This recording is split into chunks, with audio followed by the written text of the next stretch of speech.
오늘도 주님을 예배하기 위해서 이제 자리 가운데 오신 많은 성도 여러분들 환영합니다. 우리 새로운 표준을 향하여 하나님은 공사 중이란 제목으로 계속해서 말씀을 전하고 이번에 5번째 시간인데요. 유행어처럼 이제 다 한 번, 한 2번 정도라도 이렇게 우리 말씀 들으신 분들은 우리 어떻게 인사하고 시작하는지 아시죠? 좌우 양옆에 계신 분들 바라보시면서 공사 중 불편을 끼쳐드려 죄송합니다. 공사 중 불편을 끼쳐드려 죄송합니다. 아멘. 예. 오늘은 소명에 대해서 우리 함께 이야기를 나눠보고자 합니다. 소명은 이 영어로 콜링이라고 합니다. 하나님이 우리를 부르셨다라고 하는 것이죠. 하나님께서 여러분들을 부르셨고 하나님께서 여러분들을 하나님의 그 사랑을 누리고 또 그 하나님의 계획하심 가운데에 그 하나님의 그 계획을 누리는 그런 삶으로 여러분 부르셨습니다. 하나님께서 우리를 부르셨는데 이 하나님 주시는 소명에 대한 3가지 오해가 있는데요. 저희 좀 울리는 것 같으니까 소리를 좀 잡아주시겠어요? 하나님께서 주시는 소명에 대한 3가지 오해가 있습니다. 첫 번째로 이 하나님께서 주시는 소명은 내가 감당할 수 있는 일이다. 이게 여러분 오해라는 거예요. 하나님은 내가 감당할 수 있는 것만 주신, 내가 이 정도 머리가 되니까, 내가 이 정도 생겼으니까, 또 내가 이 정도 버니까, 내가 이 정도 능력이 있으니까 하나님이 나를 부르신 걸 거야 라고 생각하는 이게 오해라는 것입니다. 고린도전서 10장 13절 말씀을 읽으면 사람이 감당할 시험 밖에는 너희가 당한 것이 없나니 오직 하나님은 미쁘사 너희가 감당하지 못할 시험 당함을 허락하지 아니하시고 시험 당할 즈음에 또한 피할 길을 내사 너희로 능히 감당하게 하시느라. 이 말씀을 이제 잘못 해석을 해가지고 하나님이 나에게 감당할 만한 시험만 주신다고 하셨으니까 이 일은 내가 감당 못할 거야 라고 스스로 결정을 하고 이거는 나랑 상관없는 일이라고 오히려 이제 우리의 불순종을, 우리의 불신앙, 우리의 믿음 없음을 이렇게 말씀을 통해서 정당화하는 그런 오해가 우리의 신앙 가운데 있을 수 있다라는 것이죠. 2번째 소명에 대한 오해는 하나님께서 부르신 소명은 반드시 어렵고 가난하며 하고 싶은 거 못하고 하기 싫은 거 해야 하는 것이다. 여러분 그런 생각 혹시 하나님이 나를 부르셨다는 거 이미 좀 막 부담스러운 거예요. 왜 하나님이 나 같은 사람 좀 편하게 살게 냅두지 나 같은 사람 불러가지고 이렇게 어렵게 하시는지 모르겠다 이런 생각을 하실 수 있겠지만 그렇지 않습니다. 하나님의 부르심에 순종하는 게 여러분 결코 쉽지 않아요. 근데 여러분 더 어려운 거는 하나님의 그 뜻에 불순종하는 게 더 어렵습니다. 요나의 삶을 보십시오. 그냥 하나님께서 처음부터 야 너 니느웨로 가라 말씀 전해라 그렇게 처음부터 좀 말씀을 들었다면 좋았을 텐데 그게 아니라 이 불순종하다가 괜히 그 바다에 빠지고 물고기 뱃속에 들어가고 이런 불순종의 삶이 더 힘겹고 더 어렵다라는 것이죠. 또한 하나님은 우리의 마음에 소원을 두시고 일하시는 분이시기 때문에 우리가 하기 싫다고까지 버팅기는데 그래 그냥 그렇게 하시는 분이 아니라 우리의 마음 가운데 이 자원하는 심령을 부어주신다라고 하는 것이죠. 3번째로 우리가 소명에 대한 오해가요. 같이 함께 3번째는 읽어보실까요? 이 첫 번째 그 센텐스만 읽어볼게요. 시작. 하나님께서 부르신 소명은 하나님의 부르심. 시작. 하나님의 부르심을 받으면 꼭 신학교 가서 목사 선교사가 되어야 한다. 그렇지 않습니다. 예. 하나님에게 소명받았다는 사람이 너무 이렇게 신학교를 가고 원래 신학교 안 가야 할 사람들도 막 신학교를 가가지고 자기가 목사 안수 받고 해가지고 막 교회 어려움도 되고 막 이렇게 하다 보니까 이런 오해가 있는데 그렇지 않고요. 하나님의 부르심은 예수 그리스도를 믿는 모든 성도들에게 저와 여러분 모든 사람들에게 이 동일하게 해당되는 줄 믿으시길 바랍니다. 사랑하는 여러분 하나님께서 주시는 소명은 언제나 우리의 이해와 능력을 뛰어넘고 우리의 이해와 능력의 범위를 뛰어넘습니다. 오스 기니스라고 하시는 분이 쓰신 아주 유명한 저서 이 소명이라는 책에 보면 이렇게 이야기합니다. 소명이란 하나님이 우리를 그분께로 부르셨기에 우리의 존재 전체, 우리의 행위 전체, 우리의 소유 전체가 특별한 헌신과 역동성으로 그분의 소원에 응답하여 그분을 섬기는 데 투자된다는 진리이다 라고 이야기를 하신다라는 것이죠. 하나님께서는 우리를 사랑하시고 우리를 향한 아주 놀라운 계획을 가지고 계십니다. 그리고 그 계획을 위해서 그 특정한 목적을 위해서 우리를 부르신다라는 거예요. 그 부르심을 여러분 이미 받으셨는지 모르겠는데, 근데 여러분 이 부르심이 여러분 많은 경우에 어떠냐면, 그 부르심 앞에 딱 섰을 때, 부르심 앞에서 내 자신을 바라봤을 때 나는 이 일에 적합하지 않은 것 같이 느껴질 때가 많다라는 거예요. It's not so obvious that he called me. 왜냐하면 하나님께서는, 여러분 이런 말 들어보신 적 있으세요? God doesn't call the ready, God doesn't call the equipped, but he equips who he called. 하나님께서 준비된 사람을 부르시는 것이 아니라 우리를 부르시고 준비를 시키신다라고 하는 것이죠. 그 과정 가운데 우리는 we feel inadequate, 나는 이 일에 적합한 사람이 아니야 라고 느낄 수밖에 없다라는 것이죠. 나는 자격 미달이야, 나보다 이 일을 더 잘할 수 있는 사람이 분명히 있을 거야 라고 하나님 이제 생각을 하는 그런 오해를 가지게 된다라는 것입니다.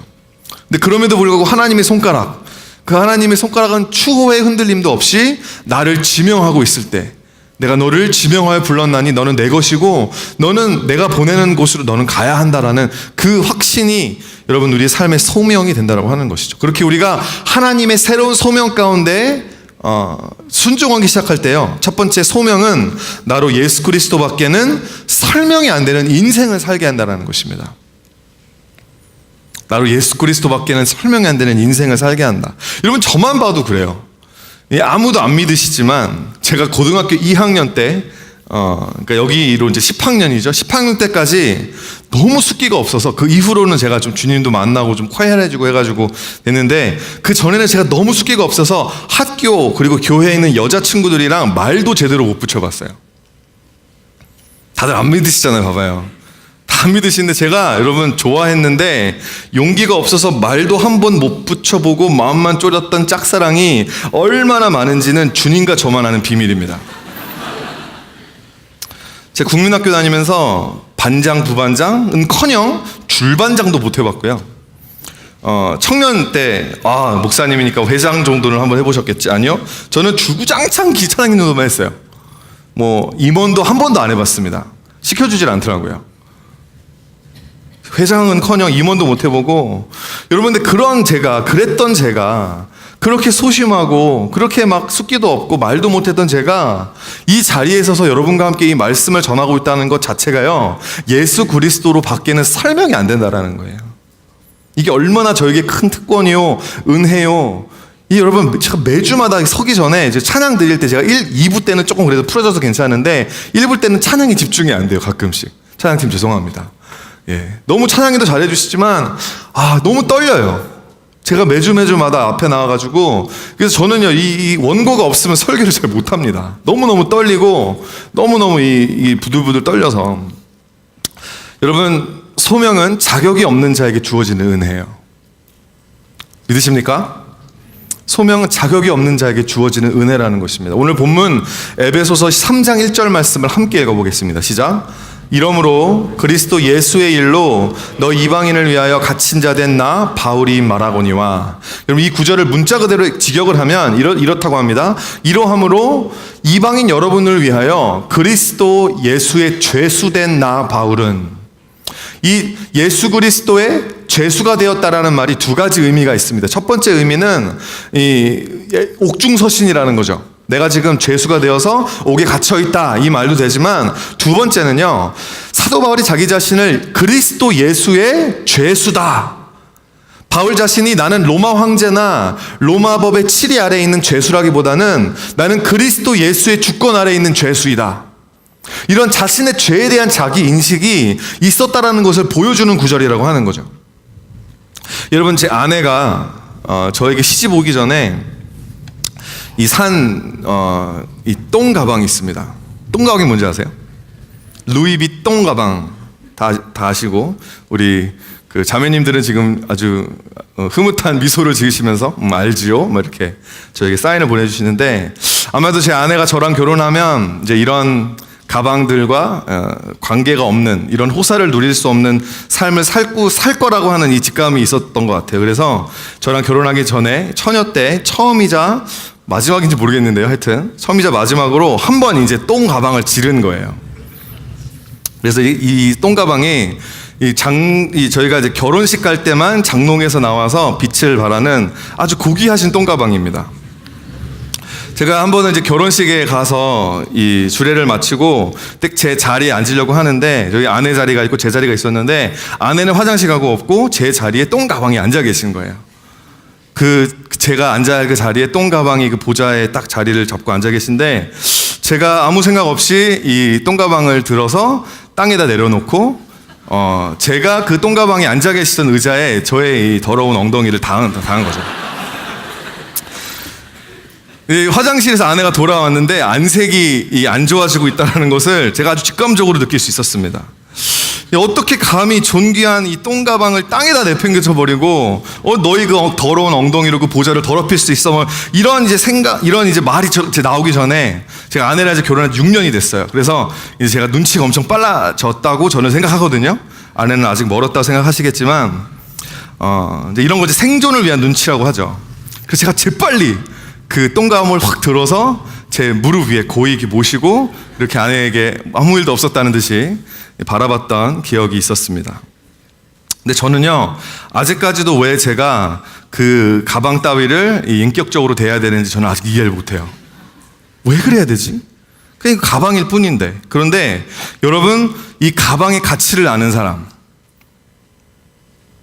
여러분 그 가방의 존귀함을 appreciate 할 수 있는 사람에게는요, 여러분, 그러니까 저 같은 하류층에 있는 사람은 이게 이해가 안 가는 거예요. 하지만 상류층에 계신 분들은 이 가방이 얼마나 존귀하고 얼마나 이 장인의 한 땀 한 땀이 이 존귀하지 알기 때문에 이걸 땅에다 내려놓는다는 건 상상도 할 수 없는 파렴치한 짓이 되는 것입니다. 마찬가지로 여러분, 하나님의 가치를 아신다면, 하나님의 영광의 지극히 크심과 아름다우심에 대한 깊은 어프리시에이션이 있으시다면, 여러분 그 사람에게 죄는요 엄청 심각해지는 거예요. 죄는 위대하신 하나님의 영광을 훼손하는 엄청난 오펜스가 되는 것입니다. 사랑하는 여러분, 우리는 능력이 모자라고 지식이 모자라서 자격 미달인 게 아니에요. 하나님 우리를 부르시는데, 하나님 나는 능력이 없어서 못합니다. 하나님 난 자격이 없습니다. 나는 학위도 안 했습니다. 나는 멍청합니다. 나는 힘도 없습니다. 난 너무 바쁩니다. 우리 상황이 안 돼서 그게 아닙니다. 우리가 자격 미달인 이유는요, 우리가 죄인이기 때문이라는 거예요. 우리가 하나님의 영광에 미치지 못하고, 하나님의 영광에 여러분 우리가 나아갈 수 없는, 하나님께서 보시기에 너무 오펜시브한 죄인들이기 때문에 우리가 그 소명을 받지 못하는 자들, 그런 죄인들이라고 하는 것이죠. 그렇기 때문에 우리가 죄인임에도 불구하고 우리를 부르시고 우리를 찾아오시며 우리를 만나주시고 어루만져 주시는 하나님의 사랑은 이루 말할 수 없는 은혜인 거예요. 고린도전서 15장 9절에서 10절 말씀 읽어봅니다. 시작. 나는 사도 중에 가장 작은 자라. 나는 하나님의 교회를 박해하였으므로 사도라 칭함받기를 감당하지 못할 자니라. 그러나 내가 나 된 것은 하나님의 은혜로 된 것이니 내게 주신 그 은혜가 헛되지 아니하여 내가 모든 사도보다 더 많이 수고하였으나 내가 한 것이 아니요 오직 나와 함께 하신 하나님의 은혜로다. 할렐루야. 아멘. 여러분, 사도 바울 안에 이 자신의 죄에 대한 아주 그 심각한 인식이 있었다라는 거예요. 나는 교회를 박해하던 사람이었고, 나는 지금 이 자리에 이 사도의 직분을 감당할 수 없는, 난 자격이 없는 사람이다. 하지만 내가 이 자리에 서 있는 이유는 하나님의 은혜라는 거예요. 나의 나 된 것은 하나님의 은혜라. 계속해서 오늘 본문 말씀, 에베소서 3장 8절 말씀 함께 읽습니다. 시작. 모든 성도 중에 지극히 작은 나보다 더 작은 나에게 이 은혜를 주신 것은, 모든 성도들보다 지극히 작은 자, 그 사람들보다 더 작은 나에게, 여러분 이게 사도 바울이 정말 그렇게 못난 사람이어서가 아니에요. 사도 바울이 얼마나 잘난 사람인지 우리 알자. 로마 시민권자요. 여러분 그 유대교의 그 모든 구약에 대한 지식과 헬라의 지식과, 여러분 우리가 정말 부러워하는 바일링고, 헬라어도 너무너무 잘하고, 그리고 히브리어도 너무너무 잘해서 정말 이 두 문화권을 왔다 갔다 하면서 플렉시블하게 말씀을 전할 수 있었던 그런 능력이 있는 사람이었어요. 그 사람이 하나님 앞에 자기 자신을 바라보니까, 여러분 우리가 서로를 비교하면 we think we are okay. 내가 지었던 죄가 저 사람이 지는 죄보다 훨씬 낫거든. 그러니까 여러분, 은혜가, 이게 감사가 안 되는 거예요. 왜? I'm not that bad. 근데 여러분, 우리가 하나님에게 계속해서 우리 스스로를 비교하기 시작하다 보면요, 우리 안에서 여러분 사도 바울의 고백에 나올 수밖에 없다라는 것입니다. 모든 성도 중에 지극히 작은보다 난 더 작다. 근데 이 나에게, 이 자격이 없는 나에게 하나님이 은혜를 주셨다라는 것입니다. 여러분, 어떻게 우리 같은 죄인이 하나님과 함께 할 수 있습니까? 죄 좀 지었다고 하나님이 함께 못 하신다니, 하나님 사랑이시다더니 이거 뭐 다 거짓말이네, 이렇게 생각하시는 분이 혹시 계신지 모르겠는데, 그렇게 생각하시는 분들은 반쪽짜리 하나님을 알고 계신 거예요. 여러분, 어떻게 반쪽짜리 뭔가가 있을 수 있겠습니까?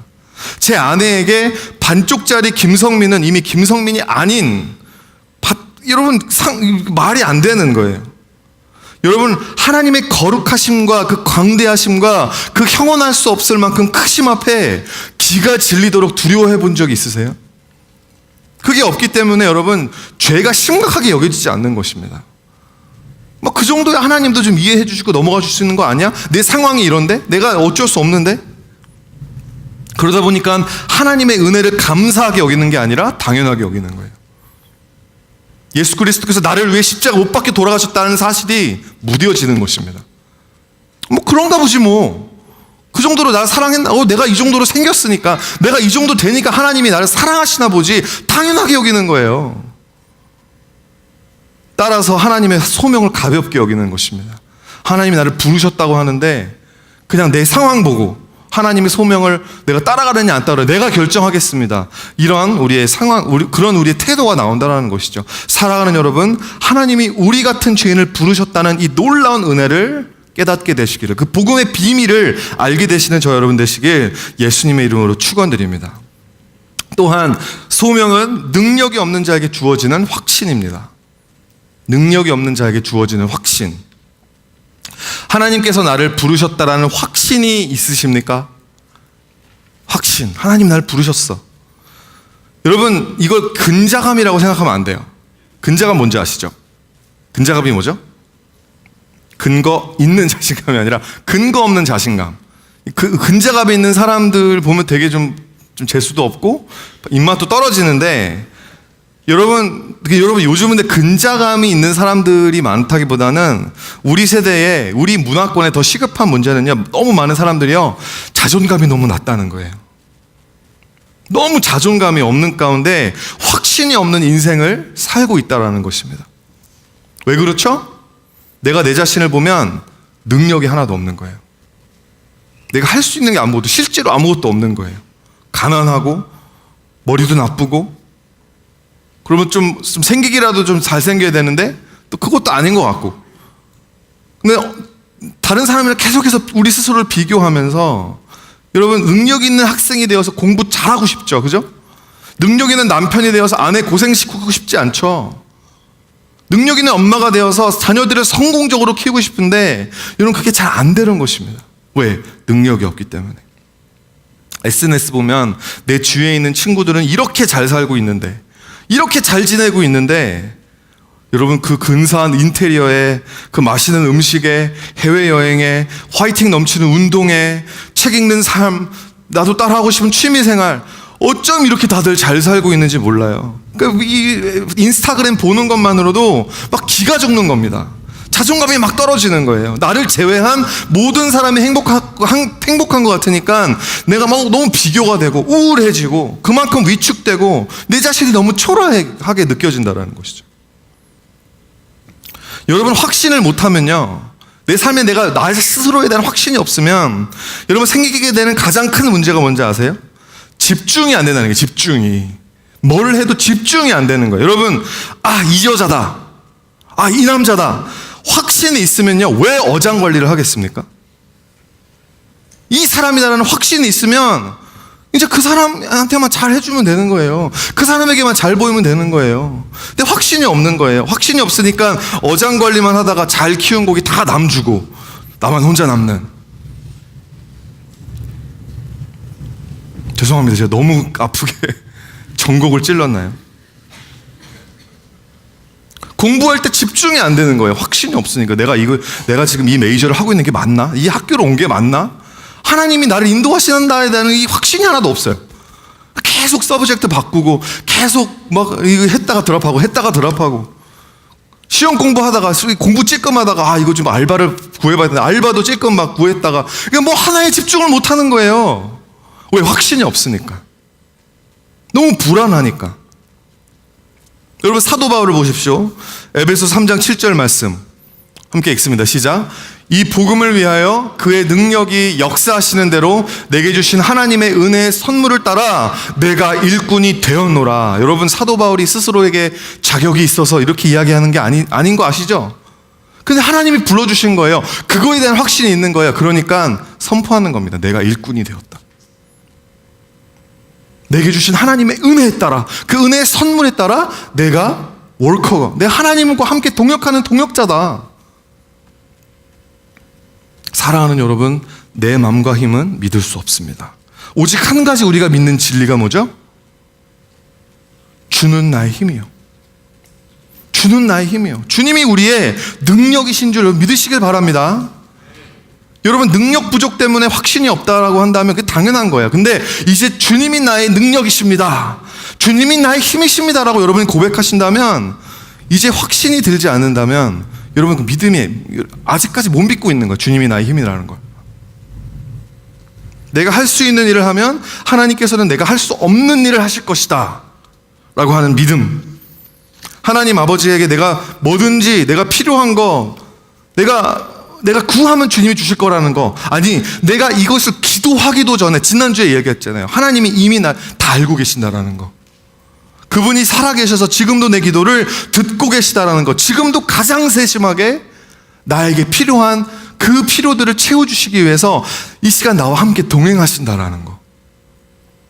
지난주 제가 그저께 그 새생명 수련회 제가 가가지고 말씀을 전하러 갔었는데, 말씀을 은혜롭게 전하고, 제 스스로 은혜롭게 전했다고 하니까 좀 말이 안 나오는데요.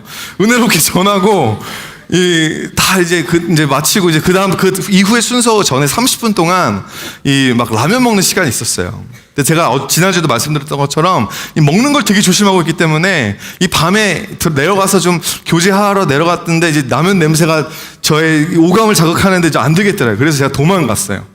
원래 유혹은 도망가야 되는 거거든요. 그래서 제가 지하실에서 이 냄새를 피해서 1층으로 도망가가지고 했는데 갑자기 울적해지는 거예요. 왜 나이 다 먹고 이게 먹을 것도 제대로 못 먹고 왜 이렇게 살고 있나. 그래서 너무 우울해져가지고 제가 거기에 있는 기도원이었으니까 기도원에 있는 이렇게 설교집 하나를 꺼내가지고 설교라도 읽어서 은혜를 채우자 이렇게 했는데, 설교집이 죄송하지만 너무 재미가 없는 거예요. 이래가지고 이거 어떻게 해야지 그러면서 제가 이렇게 뭘 보다가, 여기서는 좀 은혜가 안 될 것 같아서 말씀 안 드리겠지만 이 책 안에 이게 되게 재밌는 부분을 하나 발견했는데, 정말 유치하고 제가 말하기 부끄러울 정도로 너무나 유창한 걸 하나 발견했는데, 그것 때문에 제 막 기분이 너무 좋아진 거예요. 너무 웃기고 너무 재밌어서. 이게 뭔지 되게 궁금하시죠? 제 페이스북에 한번 들어와 보세요.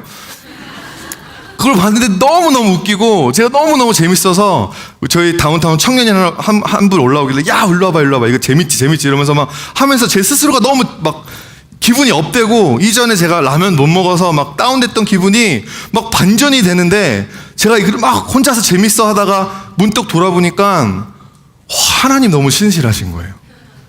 하나님이 저를 너무 잘하시는 거예요. 내가 막 기분이 우울해지려고 하니까 너무나 세심하게 이런 사소한 것을 통해서 나를 다시 한번 이렇게 업시켜 주시고, 나를 북돋아 주시고, 힘을 주시고, 파이팅 넘치게 해주시는, 하나님이 얼마나 감사한지 제가 이 수련회 마지막 끝날 때까지 정말 감사하는 마음으로 제가 마치고 돌아왔다라고 하는 거 아닙니까? 하나님 이런 분이시라는 것이죠. 이런 분이 나와 함께 동행하시는데 여러분 어떻게 우리가 확신하지 않을 수 있겠습니까? 에베소서 3장 12절 말씀도 읽어보실까요? 시작. 우리가 그 안에서 그를 믿음으로 말미암아 담대함과 확신을 가지고 하나님께 나아감을 얻느니라. 할렐루야. 사랑하는 여러분, 우리에게 믿음이 있으면 우리 일상에 하나님 이 담대함과 확신이 생긴다라는 거예요. 윤홍균이라고 하는 이런 이 상담학 박사님께서 자존감 수업이라는 책을 쓰셨는데, 여기에 기본 신뢰에 대한 이런 문장이 있어서 제가 가지고 왔습니다. 자신이 사랑받을 가치가 있음을 인정하는 일은 신뢰라는 감정에서 출발한다. 이 믿음 내에서 출발한다라는 거예요. 우리가 살아가는데 꼭 필요한 덕목이다. 인간은 제각각 독립적인 존재지만 서로에 대한 기본적인 믿음이 있어서 팀을 이루고 사회를 이루어 살 수 있다. 승객은 기관사를 믿어야 몸을 맡기고 여행할 수 있다. 이 기관사가 운전면허는 있을까? 하고 의심하기 시작하면 절대 편안하게 여행하지 못한다. 여러분, 이 세상의 상담학 박사도 이걸 인정하고 있는 것입니다. 믿음이 있으면, 내가 사랑받을 만한 존재라고 하는 이 신뢰가 있으면 확신이 생긴다라는 거예요. 여러분, 확신을 가지고 담대하게 살 수 있다라는 것입니다. 여러분, 함께 이렇게 고백해 봅시다. 난 사랑받을 가치가 있음을 믿습니다. 할렐루야. 아멘.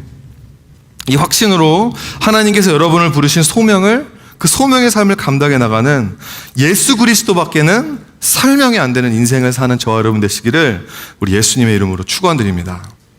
우리 계속해서 두 번째로, 소명은 예수 그리스도로밖에는 설명이 안 되는 교회가 되게 합니다. 소명은 예수 그리스도밖에는 설명이 안 되는 교회가 된다는. 사도 바울이 받았던 소명은 이 세상에서 하나님의 교회를 세우는 그게 사명이었어요. 그게 사도 바울의 사명이었습니다. 사도 바울의 그 고백을 통해서 우리는 하나님께서 사도 바울을 통해 우리 교회에게 주시는 이 소명의 실체를 이제 알아볼 수 있는데요.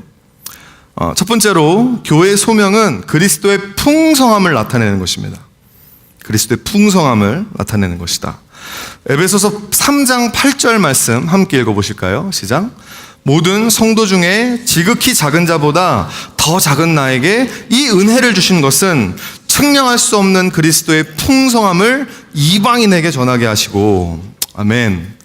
사도 바울이 받았던 이 소명, 지극히 작은 나에게 하나님이 은혜를 주셔서 뭘 하게 하셨냐? 측량할 수 없는 그리스도의 풍성함을 이방인들에게 전하게 하셨다. 여러분, 이 소명의식이 투철하는 거 되게 중요한데요. 어떤 분들을 보면 소명의식이 너무 투철하신 분들이 또 있어요. 무슨 말이냐면 하나님께서 나를 불렀다가 아니라 하나님께서 나만 불렀다라고 생각을 하는 거예요. 하나님이 나만 불렀다. 다른 사람들은 꿈에도 꿀 수 없는 부르심을 나 혼자 받았기 때문에 스스로 우월해지고 교만해진다라는 것입니다. 이런 생각을 누가 가지고 있었냐? 유대인들이 가지고 있었다라는 거예요. 유대인들이. 하나님이 우리 민족만 불렀다. 우리는 그래서 선민사상이라고 하는데, 성민사상이 아니라요, 선민사상. 하나님이 우리 민족만 선택하셨다라는 거죠. 그때까지만 해도 여러분, 교회 안에도 이게 있었어요. 교회 안에 유대인들이 다른 사람, 여러분, 그냥 유대인들끼리만 전도하고 유대인들끼리만 모여. 우리가 한국 사람들만 모여 있잖아요, 여기. 이 한국 사람들 유대인들끼리만 모여서 예배드리고 유대인들끼리만 세례주고 유대인들끼리만 복음을 나누고 교제를 나누고 떡을 떼고 이 유대인들끼리만 모여 있었다라고 하는 거죠. 여러분, 그랬던 시기에 하나님께서 바울을 이방인의 사도로, 이방인에게 이 그리스도의 풍성함, 이 복음을 전하는 사도로 불러주셨다라는 거예요. 유대인과 이방인이 그리스도 예수 안에서 하나 되어서 한 몸 된 공동체를 세우게 하는 것, 이게 사도 바울의 소명이었다는 것입니다. 사랑하는 성도 여러분, 교회의 풍성함이란 뭘까? 풍성하게 밥을 먹는 걸까요? 아니라는 거예요. 여러분, 교회의 풍성함은 다양성 속에 있다는 것입니다. 다이버시티 안에 있다는 거예요. 교회는 이 세상에서는 절대 이렇게 모여 있을 이유가 없는 사람들이 예수 그리스도라는 이유 하나 때문에 모여 있는 거예요. 교회에서는요, 회사의 CEO와 그 회사에서 비정규직으로 일하는 청소부가 함께 모여서 예배를 드리는 곳이에요. 그게 교회입니다. 교회는 고리타분하기가 그지없는 옛날식 사고방식에 굳어져 버린 90살 노인과 새시대의 변화에 적응이 빠른 얼리 아답터 20대 청년이 함께 모여서 삶을 나눌 수 있는 곳이라는 거예요.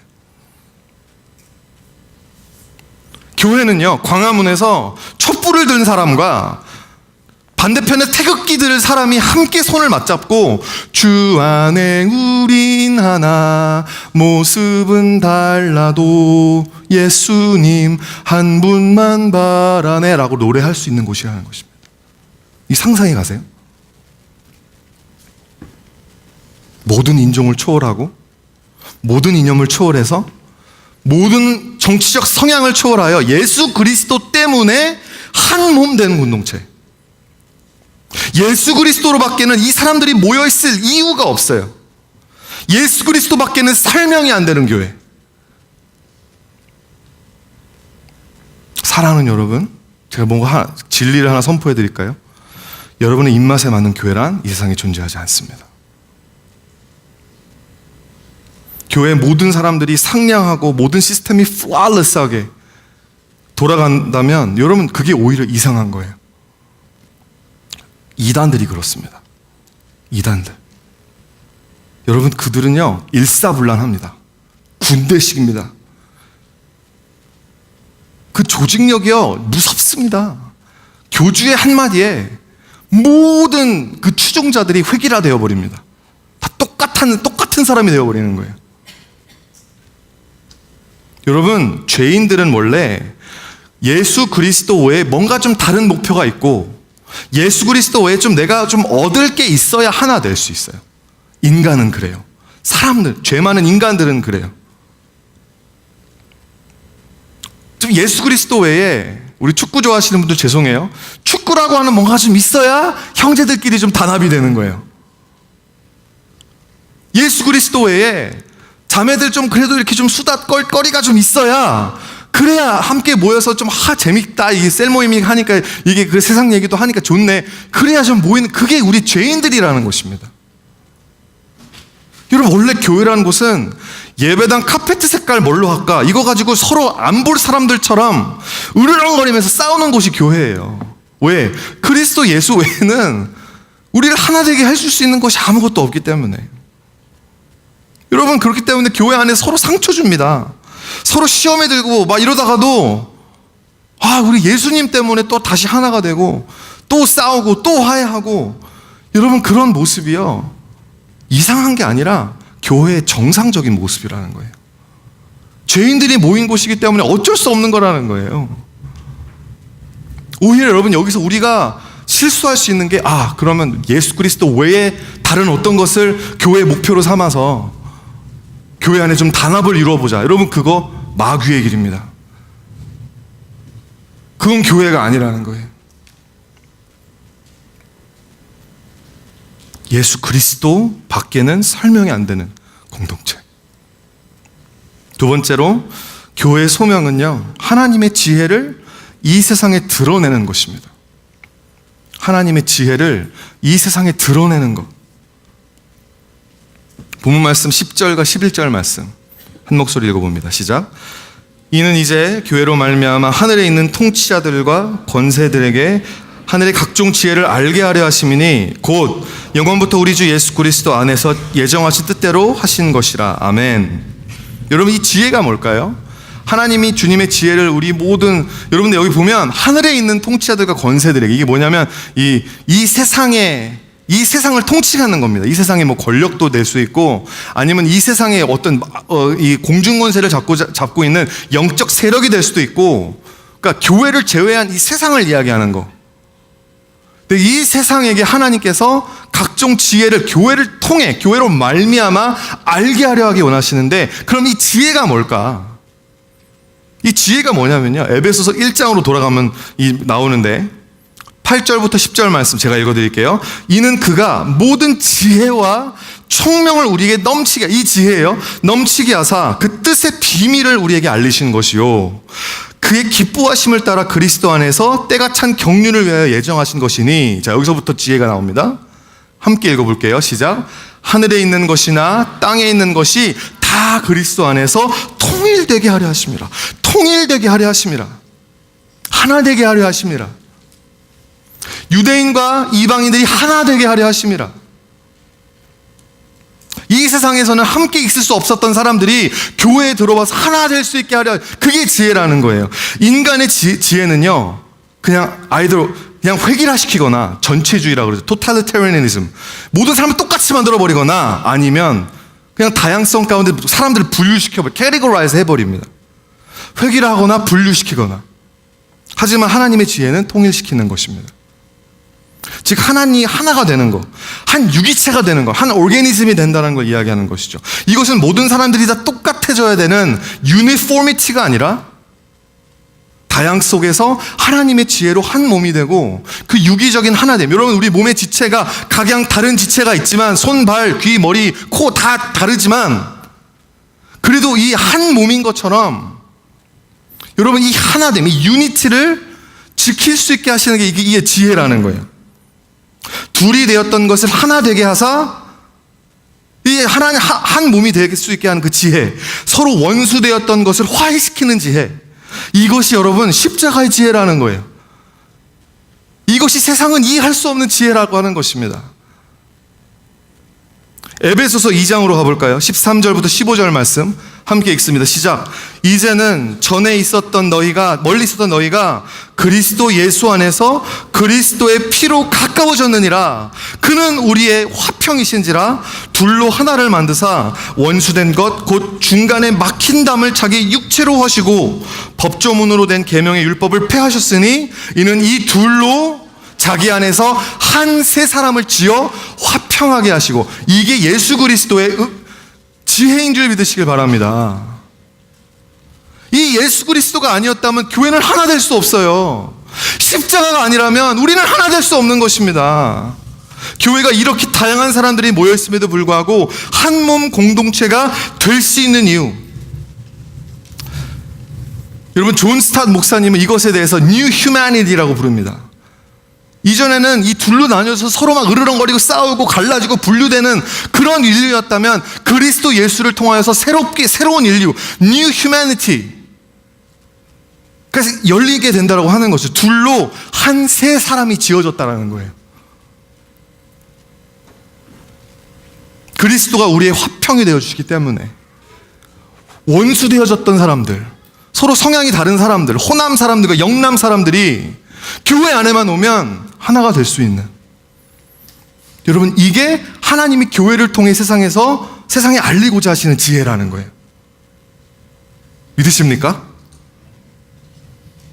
그래서 서로 잡아먹을 듯이 싸우다가도 함께 예수 그리스도를 예배할 때 그 임재 가운데 예수 그리스도의 은혜가 다시 깨달아지고 사랑을 다시 경험하게 될 때 서로 막 싸우다가도, 카페트 가지고 싸우다가도 아, 내가 잘못했구나, 내가 너무 고집부렸구나, 어린아이처럼 또 눈물 콧물 흘리면서 회개하고 서로 화해하고, 아 내가 잘못했어, 용서를 구하고, 아 내가 용서해 줄게, 나도 잘못했어, 또 용서를 받아주고, 이런 역사가 이루어지는 거예요. 여러분 오늘날 우리 교회에 그런 지혜가 있습니까? 여러분 셀 모임 안에 여러분 그런 지혜가 있나요? 우리는 아직까지도 너무 세상적입니다. 우리가 이 교회의 소명을 몰라요. 이게 교회의 소명이라는 거. 내가 교회 가면 내가 체험받고, 내가 나랑 맞는 사람이랑 만나가지고 셀 모임하고, 나랑 나이 비슷한 또래 만나가지고 그냥 그렇게 같이 삶 나누고, 여러분 그게 교회라고 생각하신다면 You're wrong. You're very very wrong. 그 하나님께서 그렇게 교회를 만들지 않으셨다라는 거예요. 다른 교회를 다니고 있다라는 거죠. 여러분 이런 하나님의 지혜가 교회를 통해 좀 드러나야 돼요. 이혼하려고 했었던 부부가 교회 와가지고 이 복음을 듣고 이 소명을 받으면, 이혼하려고 했던 부부가 이 복음의 비밀을 깨닫고 다시 화해하고 화합되고 다시 한 몸을 이루어서 그 결혼을 더 탄탄하게 만들어져가는 역사가 있어야 되는데, 교회 안에 이혼율과 세상의 이혼율이 똑같아요, 여러분.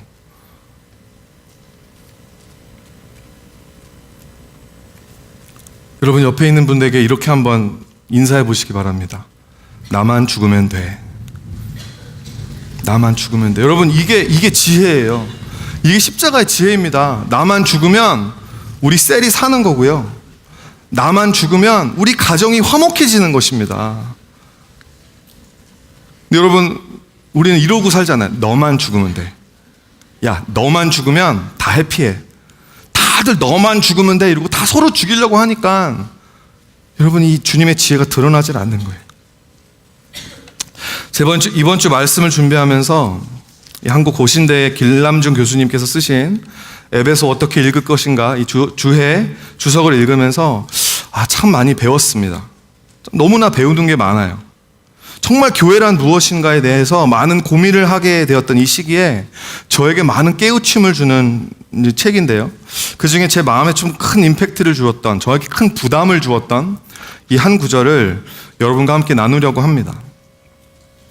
우리 함께 다 배우고자 하는 마음으로 읽어봤으면 좋겠는데 제가 읽어드릴게요. 복음을 단지 개인의 새로운 삶에 관한 것으로만 이해하다 보니 지나친 경건적 개인주의에 빠져 교회의 중요성을 간과하기 쉽다.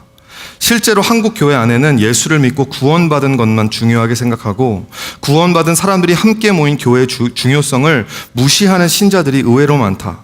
그런 사람들에게 교회는 단지 예배를 드리고 설교를 듣는 모임에 지나지 않는다. 그들은 교회 공동체의 정식 회원이 되기를 꺼리며 다른 교회 성도들과 일정한 거리를 두고 지낸다.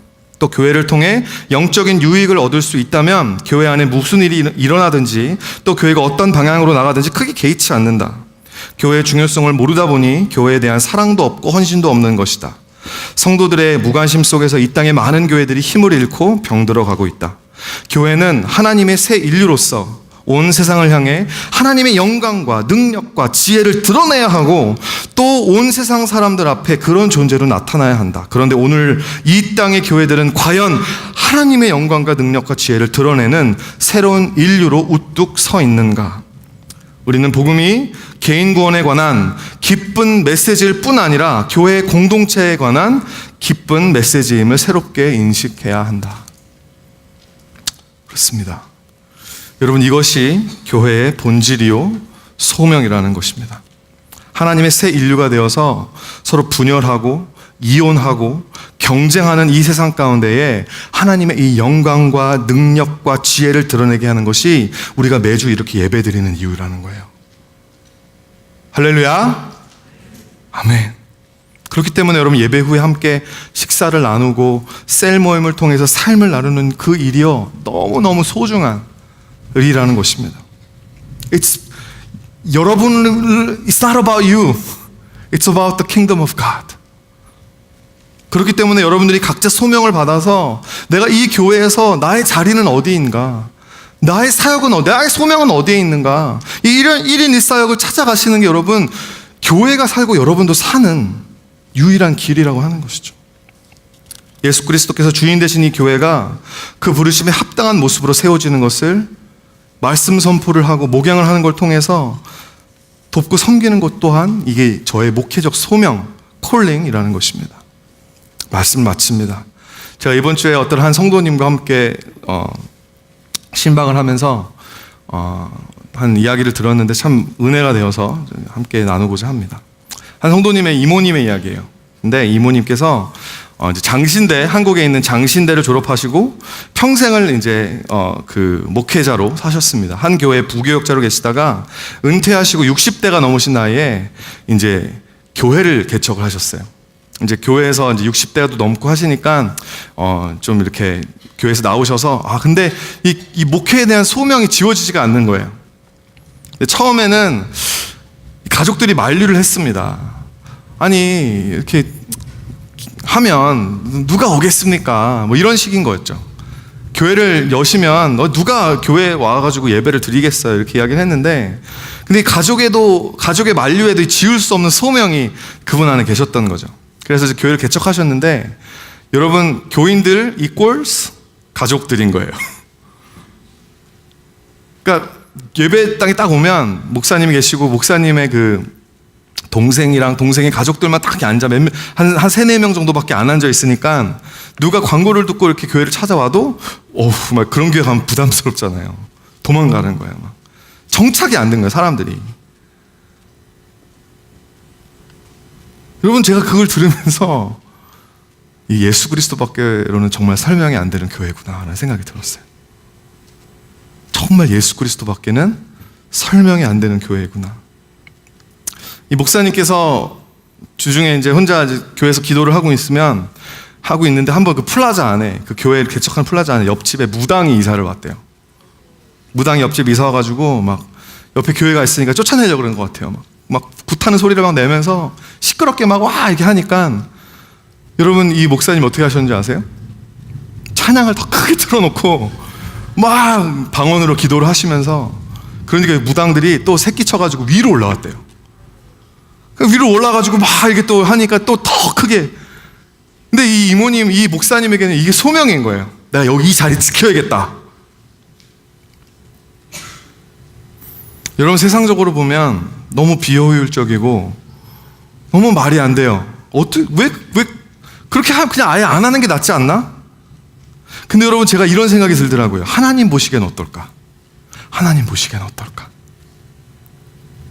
천국의 상급은요, 여러분, 저는 이렇게 많은 분들이 저의 설교를 듣기 위해서, 뭐 저 설교를 위해서 듣기 오시는 분들은 아니겠지만, 그래도 여러분, 이렇게 많은 사람들에게 은혜 받았다고 인정도 받고요. 여러분, 저는 너무 편하게 목회하고 너무 사랑받는 목회자예요. 근데 저보다 여러분, 빚도 없고 이름도 없이 그 영적 전쟁의 자리를 지켜나시는 목사님이, 저와 그 목사님이 주님 앞에 홀로 섰을 때 주님이 누굴 더 칭찬하실까? 제가 너무 부끄럽더라고요. 이 교회는요, 예수 그리스도가 아니어도 설명이 되는 교회예요. 그렇잖아요. 여러분, 그분이 왜 그렇게 그 교회를 지키실까? 하나님이 부르셨기 때문에. 왜 그렇게 수모를 당하고 어려움을 당하시면서도 왜 그곳을 떠나지 않으셨을까? 하나님이 나에게 주신 소명이기 때문에 라고 하는 것입니다. 자격 없고 능력 없는 우리에게 한량없이 부어주시는 은혜로 나를 뛰어넘는 소명의 임생을 감당하는 그런 큰빛교회 성도님들 되시기를 예수님의 이름으로 축원드립니다. 이 시간 함께 기도하시겠습니다. 찬양팀 올라와 주시고요.